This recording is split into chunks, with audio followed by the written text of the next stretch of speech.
Assalamualaikum warahmatullahi wabarakatuh.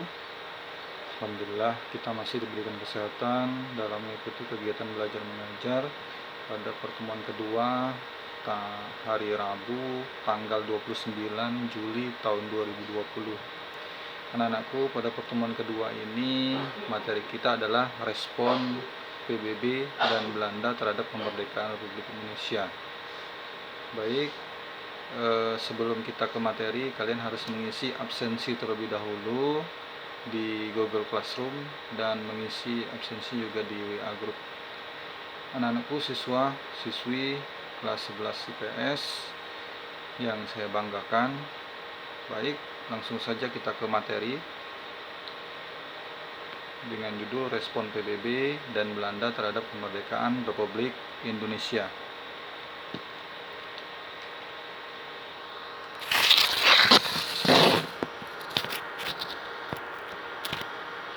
Nah, adapun kronologi perang diplomasi antara Republik Indonesia dan Belanda, kemudian PBB. Kronologi diplomasinya yaitu adalah Republik Indonesia melaksanakan kegiatan proklamasi 17 Agustus tahun 1945. Ini menandakan bahwa Indonesia secara merdeka, secara de facto kemerdekaan kepada negara lain, yaitu pada 1 Maret tahun 1049. Ini ternyata pengakuan de facto dari negara lain itu tanggal 27 Desember tahun 1949 setelah terjadi konferensi meja bundar. Nah, di sini Belanda membonceng Nica masuk, ya.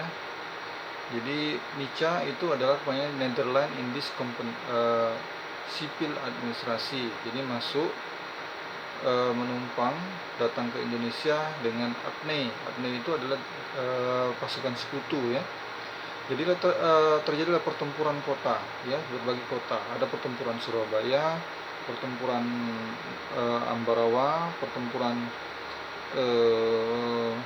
Bandung Lautan Api, pertempuran Medan Area, dan pertempuran di berbagai kota yang berada di Indonesia. Kemudian terjadilah perjanjian Linggarjati, agresi militer 1, perjanjian Renville, kemudian terjadi juga agresi militer 2 tahun 48. Kemudian ada juga perundingan Romroyen, kemudian perundingan Inter-Indonesia, kemudian juga terjadi konferensi meja bundar. Nah, apa peran PBB? Pada agresi militer Belanda pertama tahun 47 itu terjadi komisi konsuler, ya. Nah, kemudian pada agresi militer kedua tahun 48 dibentuklah komisi 3 negara. Nanti ada Australia, ada Belgia, kemudian penengahnya Amerika Serikat. Kemudian pada konferensi meja bundar itu ada UNCI, ya, ada UNCI nanti. Nah, pada agresi militer Belanda kedua di Yogyakarta diserang dan dikuasai, ya. Republik Indonesia itu ditangkap, dibuang ke luar Jawa. Nah, apa reaksi asing? Itu mendesak perundingan. Kemudian Republik Indonesia membentuk pemerintah darurat Republik Indonesia di Bukit Tinggi di bawah pemimpin yaitu Syafruddin Prawira Negara. Itu di Sumatera Barat, ya, Bukit Tinggi.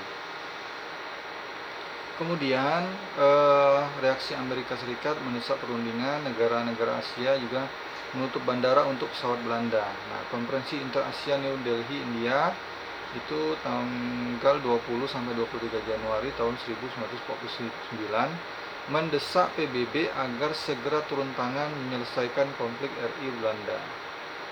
Perserikatan Bangsa-Bangsa itu resolusi Dewan Keamanan PBB yaitu 28 Januari tahun 1949. Nah, pasukan Belanda memasuki kota Jogja. Ini fotonya. Terlihat, ya, dengan membawa tank. Panglima Sudirman izin bergerilya menghadap Soekarno, ya. Ini tampak fotonya. Panglima Sudirman itu menggunakan belangkon. Nah, apa perjuangan Republik Indonesia setelah agresi militer Belanda kedua?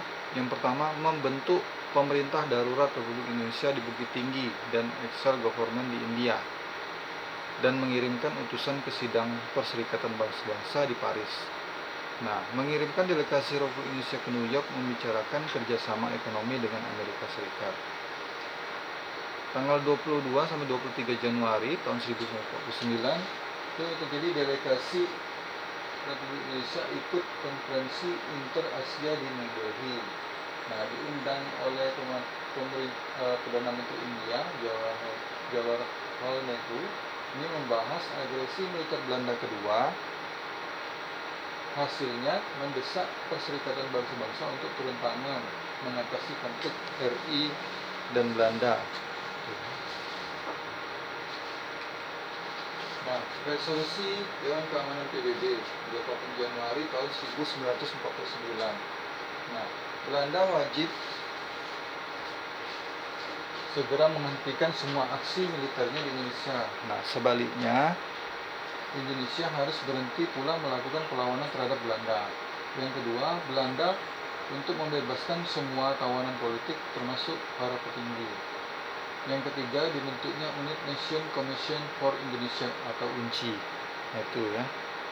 Ini resolusi Dewan Keamanan PBB tanggal 28 Januari tahun 1949. Apa itu UNCI? UNCI itu bertugasnya adalah membantu memperlancar perundingan. Yang kedua, mengawasi penyelenggaraan pemilihan umum dan penyusunan undang-undang dasar. Yang ketiga, mendesak Belanda agar segera melakukan penyerangan kedaulatan kepada Indonesia selama-lambatnya tanggal 1 Juli tahun 1949. Sikap Belanda menolak resolusi.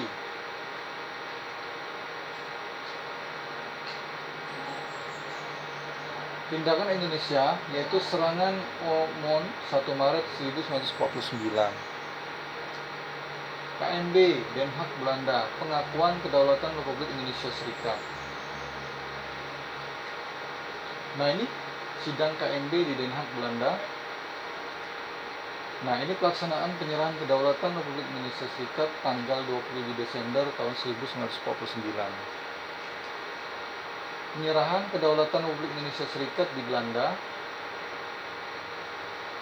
Ini terjadi konferensi meja bundar ya. Ini penyerahan kedaulatan Republik Indonesia Serikat di Indonesia. Nah, ini Historia Magistra Vitae. Ya, mudah-mudahan materi yang saya berikan bermanfaat bagi kalian semuanya. Jadi pada pertemuan kedua ini, anak-anak semuanya, kita membahas tentang bagaimana peran PBB Perserikatan Bangsa-Bangsa setelah Indonesia melaksanakan proklamasi kemerdekaan Republik Indonesia. Jadi ternyata Belanda masih juga melaksanakan ingin mengambil alih pemerintah Indonesia, yaitu lewat agresi militer Belanda pertama, agresi militer Belanda kedua. Dan mudah-mudahan materi yang kedua ini bermanfaat bagi kita semuanya.